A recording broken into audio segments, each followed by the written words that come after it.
నేటి విశేషం మహాప్రదోష వ్రతం. ప్రదోషకాలంలో చేసే శివారాధన శివుడికి అత్యంత ప్రియమైనది. ఈ సమయంలో చేసే పూజ శివానుగ్రహాన్ని అత్యంత వేగంగా ప్రసాదిస్తుంది.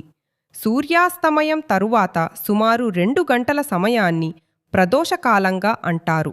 ఈ సమయంలో సకల దేవతలు తమ పరివారాలతో కలిసి కైలాసానికి చేరి నంది చండీశ్వరులతో కలిసి పరమేశ్వరుని ఆనంద తాండవాన్ని దర్శిస్తారని శాస్త్రాలు చెబుతున్నాయి. ప్రదోషం అంటే పాప నిర్మూలన. ప్రతి సూర్యాస్తమయ సమయంలో చంద్రుని గమనం వల్ల ఏర్పడే తిథిసంధి సమయంలో జరిగేది ప్రదోషం. ముఖ్యంగా త్రయోదశి తిథిలో వచ్చే ప్రదోషాన్ని మహాప్రదోషం అంటారు.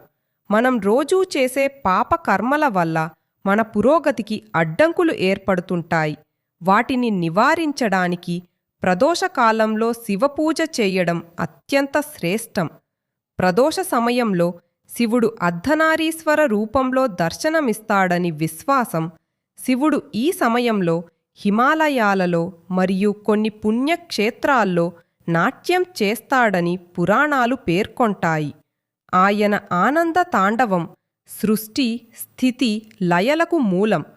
గజాసుర సంహారం, అంధకాసుర సంహారం వంటి సందర్భాల్లో కూడా శివుని భైరవ రూప నాట్యం భయానకమైనదైన భక్తులకు రక్షణనిస్తుంది. త్రయోదశి ఏ వారంలో వస్తుందో దాని ఆధారంగా రవి ప్రదోషం, సోమ ప్రదోషం, భూమ ప్రదోషం, బుధ ప్రదోషం, గురు ప్రదోషం, శుక్ర ప్రదోషం, శని ప్రదోషం అని పేర్లు వస్తాయి.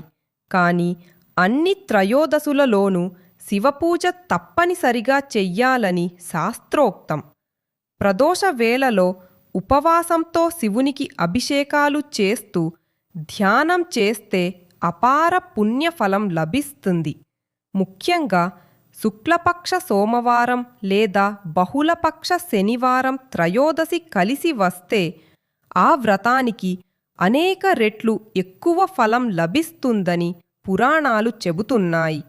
ఈ సమయంలో ఈశ్వరుని ఆలయంలో జరిగే అభిషేకాలను దర్శించే వారికి సకల సంపదలు, శాంతి, ఐశ్వర్యం లభిస్తాయని విశ్వాసం. నందీశ్వరుని అభిషేకం చూడడం కూడా అత్యంత పుణ్యప్రమాదం. శనివారం ప్రదోష సమయంలో శివారాధన చేస్తే కర్మదోషాలు తొలగి సుఖశాంతులు లభిస్తాయి. శని కర్మకారకుడు. శివుడు